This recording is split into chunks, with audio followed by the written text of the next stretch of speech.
नमस्कार, रिपब्लिक भारत के digital platform दृष्टिकोण में आपका बहुत बहुत स्वागत है। मैं हूं आपके साथ निधि वासंदानी। बॉस, मानना पड़ेगा, राकेश टिकैत को सुर्खियां बटोरनी आती हैं, यानी हेडलाइंस बटोरने में राकेश टिकैत किसान नेता माहिर हैं।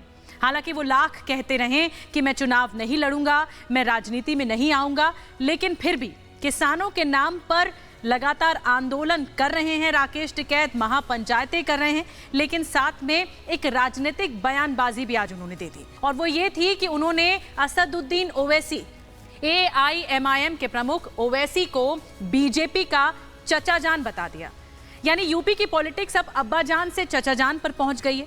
बीजेपी का चाचा जान आ चुका है उत्तर प्रदेश में। ओवैसी नाम का इनका चाचा जान है, बीजेपी का चाचा जान, और आ चुका है उत्तर प्रदेश में। जब एक किसान नेता राजनीतिक तौर पर बयानबाजी देता है तो मंशा समझना थोड़ा क्लू सा मिल जाता है कि आखिर राकेश टिकैत को डर क्या है, क्यों आखिर राकेश टिकैत इतना जो ओवैसी की सक्रियता है उससे परेशान हो रहे हैं, किस बात का संकोच है। क्या राकेश टिकैत राजनीति में आना चाहते हैं तो फिर खुलकर मैदान में उतरें और कहें कि मैं बीजेपी के खिलाफ उम्मीदवार उतारूंगा। यूपी चुनाव है तो इस तरह से जो लगातार राजनीति हो रही है उस पर राकेश टिकैत का बयान सामने आना कई मायनों में बहुत कुछ कह देता है। मैं आपको बताऊं, असदुद्दीन ओवैसी लगातार मुस्लिम वोट बैंक की राजनीति करते हैं और सबसे बड़ी बात, सवाल ये है कि क्या राकेश टिकैत का कोई इंटरेस्ट है राजनीति में। इंटरेस्ट है, मैं आपको बताती हूँ, राजनीति में भले ना हो लेकिन समीकरण में इंटरेस्ट है, और वो समीकरण है जाट और मुसलमान समीकरण, जो कि पश्चिमी उत्तर प्रदेश का कोर वोट बैंक माना जाता है। जी हाँ, जाट और मुस्लिम वोट बैंक। भले ही उत्तर प्रदेश में जो मुसलमान हो उनकी कुल आबादी 20% हो, लेकिन पश्चिमी उत्तर प्रदेश में जो मुसलमानों की संख्या है वो 35 से 50% तक है। तभी तो ओवैसी ने कह दिया कि मुस्लिम बहुल इलाकों में मैं 100 उम्मीदवार उतारूंगा।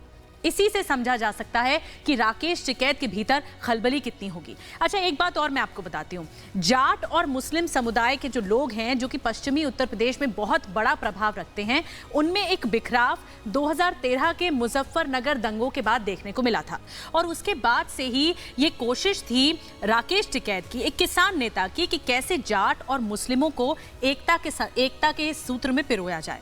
वो तो हो नहीं सका, लेकिन अब राकेश टिकैत को डर ये सता रहा है, जो मुझे लगता है कि इसके पीछे राकेश टिकैत ये सोच रहे हैं कि अगर मुसलमान ओवैसी के साथ चले जाते हैं, ओवैसी का प्रभाव बढ़ जाता है, तो जो बीजेपी का विजय रथ है पश्चिमी उत्तर प्रदेश में 136 सीटें जिसके तहत आती हैं, बीजेपी के विजय रथ को राकेश टिकैत रोक नहीं पाएंगे। इसीलिए उन्होंने कह दिया कि ओवैसी जो है वो बीजेपी के बी टीम के रूप में काम कर रहे हैं, यानी बीजेपी के चचा जान के रूप में। वो अलग बात है कि ओवैसी पर लगातार आरोप लगते रहे हैं कि वो बीजेपी की जो उनकी नीतियां होती हैं कहीं ना कहीं अल्टीमेटली बीजेपी को फायदा पहुंचा देती हैं।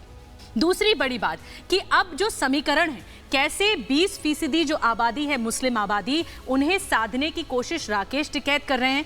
राकेश टिकैत तो एक किसान है, किसान नेता है, वो किसानों के जरिए आंदोलन चला रहे हैं, लगातार किसानों को सहेजने की कोशिश कर रहे हैं, तो वो फिर राजनीति में क्यों पड़ रहे हैं, ये बड़ा सवाल है।